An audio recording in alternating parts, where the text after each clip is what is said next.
Hello, I'm Eric Snodgrass, and thank you for watching this weekly ag weather update brought to you by Farm Credit. This past couple of months here has really led to some highly anomalous weather throughout the spring and now as we approach early summer that is going to just continue to cause a lot of disruption in the global flow. And what I'm talking about here is kind of seen in this map of ocean temperatures. There's a lot of warm water in the North Pacific.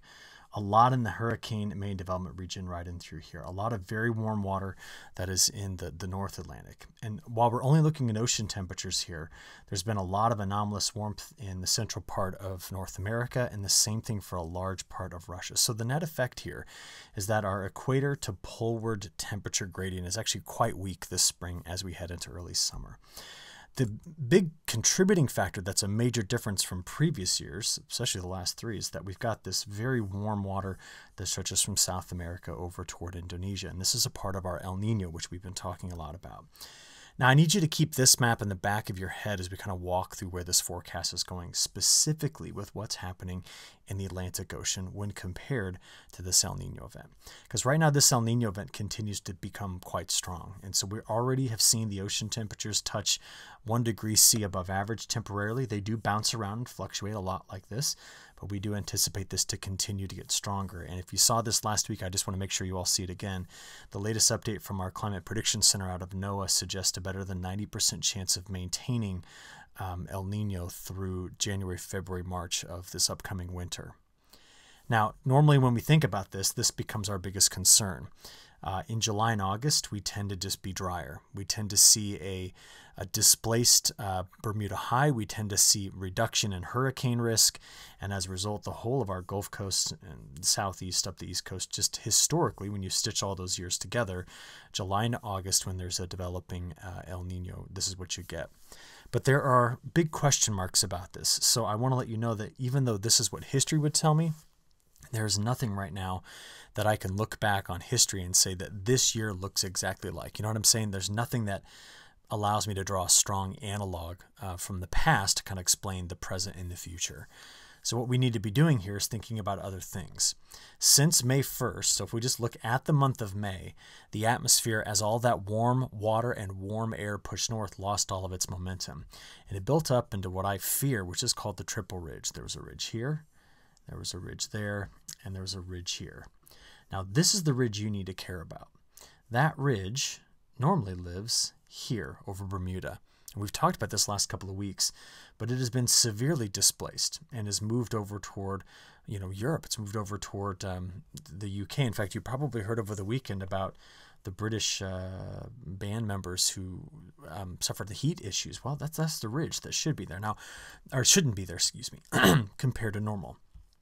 If that ridge were sitting here, it'd be the pump to bring in the heat. It'd be the pump to bring in the moisture for the southeast. In fact, much of us in the Midwest would love this as well.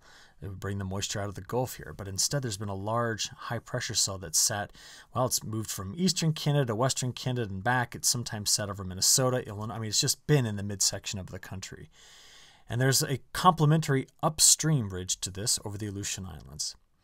Now we look at all of this and realize that the jet stream has to go around these ridges, so you end up getting troughs on the west coast, big ridge here, trough on the southeast, and the next big ridge is there. And what this has done is kept much of the plains extremely wet, and it's kept the Intermountain West right in through this corridor very, very stormy as well. We've just never broken away to really warm conditions over parts of the southeast because of this. Now, when you look at the beginning of this month, so June 1 through June 9th, we'll get new data, of course, coming about later in the day on Monday. This ridge has really, at the beginning of June, stretched its way out like this. And that is what prompted earlier in this month all of the wildfires to erupt again in Quebec, which we, of course, saw the tremendously bad air quality move down the East Coast. Well, this ridge, the one that's in bright red here, has slowly moved its way back into this direction over the weekend. We need to see what that's going to mean for this pattern going forward, and are we going to be able to shake this anomalous low pressure because we need to see this shift around a bit to just set up our typical summer thunderstorm regime, our typical summer temperature regime. Okay, so that's what the background thinking is in all of this. Now, I want to show you something about what happened as the ridge came back to Western Canada. This is some satellite information today. And once again, you can see in British Columbia and Alberta just tremendous amount of wildfire smoke. So this is now the second round in this part of Canada this spring with very large wildfires. And if we look at the animation of where that smoke is expected to go throughout the day on Monday, we notice that most of it's going to be spreading throughout the Canadian prairie. This is the smoke that was from the fires that were in Quebec getting pulled into a low that's moving off of the Canadian Maritimes. And overall, the air quality here in the southeast is not largely going to be affected by this, but I need you to know there's still large wildfires going kind of all around us. Now, I want to go out a step farther with this, and then I'll reel it back into a near-term forecast, and then we'll look out over the next couple of weeks. But this is July, August, and September. Every long-range model that's been made available so far in this new month has shown the same thing. You're looking at precipitation patterns, greens being wetter than normal, the browns being drier. And there is some concern that the large ridge that's been here is going to set up a little bit farther to the south and a little bit farther to the east. Rather than sitting here, it might be displaced where I just kind of drew the circulation. And that would mean we'd be pulling quite a bit of flow across the main development region over the Lesser Antilles, the Greater Antilles, the Bahamas, and we're going to have to just start to concern ourselves a bit more with what this could do to the upcoming hurricane season. Because when there's an El Nino, which of course we have right now, the evolution of the El Nino tends to produce weakened trade winds here. Okay, so the trade winds tend to be kind of reversed at even times, and there tends to be a lot of rising motion in this area. So they tend to kind of do something like this. And what that tends to do is increase the wind shear in this area. And that oftentimes tends to shut down tropical systems. But right now, the ocean temperatures, when you look at the average, these are anomalies, but if you look at the average inside this area, they already match the peak ocean temperatures we typically get in September and October. So this is where this major concern comes in about what the longer range hurricane forecast looks like. Now you might be going, well, wait a minute, it shows up dry right in through here. And I'm going to tell you, right now, looking out as far as July into August and September does not seem like a worthwhile venture in terms of trying to come up with some sort of skill or accuracy in doing so. And even though I told you that when there's an El Nino, we worry about it being dry here, this is one of those years where I think there are too many moving pieces, specifically in the Atlantic Ocean, to make any sort of conclusive long-range forecast. What has been a consistent signal, though, is this, but that's way off in the main development region.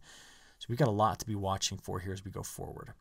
Now, on the temperature side of it, the depth of that trough that's been off the southeast coast has largely led to a deficit in GDDs. So this map shows you from April 1st up until Friday. There's always a 2-day lag on this. And remember, I record on Sunday nights. We're off anywhere between maybe 100 to 130 GDDs compared to normal throughout the Carolinas. When you get down into Georgia, those numbers are off, closer to 30 to 60 GDDs. While the Midwest, the Mississippi and Missouri valleys, getting up into the Red River Valley of the North, we have some places here that are major into surplus of GDDs, primarily due to just a lot of heat. The majority of the Cotton Belt has been cooler than average, especially as you go across Texas all the way over to California. And it's the fact that this is kind of flipped, right? The warmth is north, the cool is south, that we just have had such terrible flow across the country. So to keep kind of up with these statistics, I'm going to show you the next graphic, which goes from May 10th through June 11th. Now this one shows you total precipitation ranks by climate district. The Great Lakes Basin, the Mississippi Basin, the Ohio River Basin getting into New England. So this whole area through here has been extremely dry. And only places that saw good moisture in April and early May, before the 10th, that's when this pattern got established, okay, have been able to kind of endure this drought. Now, yes, there was rain through this area this weekend, and we're expecting more to begin the week. But this is not going to be enough rain to kind of ease these drought worries. And many places were missed. I'll show you that in just a few moments here. Throughout North Carolina, if you just notice, as the farther south you go, the better the precipitation ranks have been. And in North Carolina, my observations have been that we've had enough precipitation that we're not seeing large-scale drought issues developing here. There are dry spots when you look across the state, but I'm looking at the overall regional health, and it really was great that about 2 weeks ago that low just sat there and dumped a lot of rain over this area. Because we've not had high evaporation rates, because it's not been hot, we have yet to see the detrimental effects of being drier like this. Now, while I'm saying that, I'm remembering that throughout the high plains and the western plains of the United States, some of these areas have had so much rainfall, incredible amount of flooding, and it's been devastating to agriculture, even though it's pulled this area out of long-standing drought. It's also important to note that up here in coastal Pacific Northwest, here in Washington and Oregon, it has been exceptionally dry as well. But that's why the drought monitor looks like this. We've seen drought improve in this area. We've seen it gain a foothold in this region. But overall, from the Carolinas down to Georgia and to Florida, we aren't exactly looking at widespread drought issues across where we grow a lot of crops in this area. So that's the backdrop I just wanted to establish before we kind of dig into where this is going. Because on Sunday, I was watching radar imagery, not only in my home state of Illinois, which this is the first meaningful rainfall and for some folks here in over a month, but the complexes of storms that move through the Mid-South, and this was up till about, 11 o'clock in the evening here on Monday, East Coast time, Sunday, East Coast time. This is where those storms had made it through. They're coming over the Appalachian Mountains early in the morning here. And also earlier in the day on Sunday, the complex of storms that ripped through parts of South Carolina, doing quite a bit of damage in certain places. I'll show you that in just a few seconds. So you have a front that's on its way, should be there on Monday, and you'll get a good look at that here in just a second. But let's get an update on this. There it is. This is 11 p.m. East Coast time, 10 p.m. Central. This was the weekend rainfall. Now, specifically for the corn and soybean growers, we're going to have to watch to see if over the next, 24 to 36 hours, this area begins to fill in as the low continues to wrap up here. But there will be some vital acres that are going to be tucked into this region, again, corn and soybean growers, that are going to be missed by this particular setup. So I'll show you that again in a second. But here are the storm reports from Sunday. And again, we had a lot of severe wind damage that came through parts of Georgia and South Carolina. And the complex of storms I just showed you here on Sunday night rolling through this part of the Mid-South toward the Appalachian Mountains had a history of producing some large hail and also some strong winds. But as we look at it, as we go out to the 12th here, Monday, there is just a marginal risk of severe weather kind of stretching along the East Coast. The highest risk areas are down here across the south back into Texas. Behind this cold front, there is some colder air. Take a look at this temperature difference. So we've already seen the temperatures drop off in some places up 20 degrees, and this front has got some kick to it. I want to show you what it's going to do on radar here. So let's begin this. Here we go. 7 a.m. Central Time, 8 a.m. East Coast Time on Monday. So there's the boundary. That's the front coming right over the top of the mountains, getting down, through central North and South Carolina into Georgia. We're going to watch out the southern edge of this, I think, for the strongest storms. We play through the day on Monday. This is now by midday Monday, and we're going to have another chance in the afternoon of some scattered showers and storms here as we work toward evening. But take a look at the size of this low. As that low curls up over Michigan, it's going to deliver more light rain into Wisconsin, northern Illinois, northern Indiana, three places that desperately need more moisture. While we're going to tend to be drier as we work our way into Tuesday, cooler but drier, we're going to keep an eye again on where this low potentially drops rain throughout the Great Lakes Basin. You say, why are we focused here? Well, that is the area that's been the driest. You need to keep an eye on this because this is controlling some of our kind of major commodities as they're being traded right now, primarily on weather changes. Once we get into the day on Tuesday, we will see complexes of storms Tuesday afternoon coming over the Appalachian Mountains down into Georgia as well. Some of these storms could likely be pretty strong. They're going to be on the southern side of this, but we're going to watch a frontal boundary get stalled out right in this area. And that's going to be the focal point for having quite a bit of inclement weather as we go through the rest of this week. But you're going to go north of that line and things are going to be drier. So keep an eye right in through here. This is the setup. We've got a deep trough that's going to spend the beginning of the week sitting here. This is the subtropical jet coming over the top of this ridge. And the Bermuda High, I mean, it's not even really anywhere to be found. You could still say there's high pressure here. There's some high pressure that kind of stretches in this area, but no normal Bermuda High in place right in this region. Now, do you notice there is no massive ridge in the mid part of the country? That has since maneuvered itself way over here. There's some shifting going around in this overall pattern, and it's finally something different from what we've seen for the last few months. So let's take a look at what this means for us. Most of this story for the rest of this forecast is going to be captured by the change in the height pattern. So what I'm talking about here is this is where there's ridges or higher heights due to heat, and this is where there are troughs, lower heights in the atmosphere due to colder weather. So the atmosphere compresses or expands based upon temperature. Okay, so here we go. As we play this forward through Tuesday into Wednesday. I mean, that trough just moved basically from here to New England. Very slow mover. We stay in the cooler weather on the southern side of this all week long.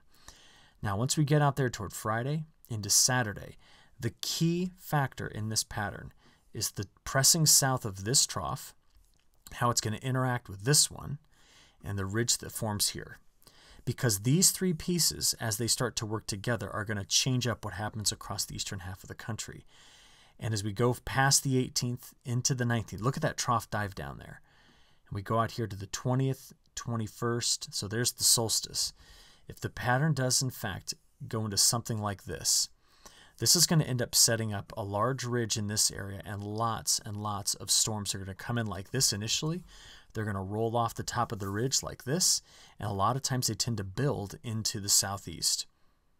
This means, though, that the probability of us breaking away to very hot temperatures here is pretty limited as we move toward the solstice, which means the cooler weather we've been experiencing will likely continue as we go forward.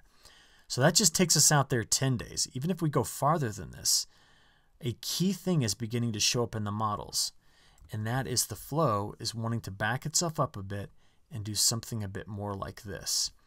And that setup is actually a wetter one for a lot of the southeast. It's a stormy one for the Midwest. It's a hot one for Texas. It's a cool pattern for California. So let's go look at it. The next 7 days, this is total accumulated precipitation. Like I said, in the meantime, a stalled out boundary here. So the potential for a lot of storms, especially as you get into parts of Georgia. As we mentioned, the farther north you go, the drier the risk is going to be. Now, to show you some probability maps, this is the chance over the next 10 days of getting at least an inch. If we step this up to 2 inches, you're going to see that corridor being the wettest. Going into northern South Carolina and the rest of North Carolina, these probabilities are lower. I would like to show you what the models are suggesting here. And you probably notice I'm not showing you any maps that give you kind of exact numbers on precipitation. There's no model that's got anywhere close to an idea on how much there's going to be. I apologize, but it's the problem we're in right now. It's the summer thunderstorm regime, and as a result, we can't do that. The models can't predict it.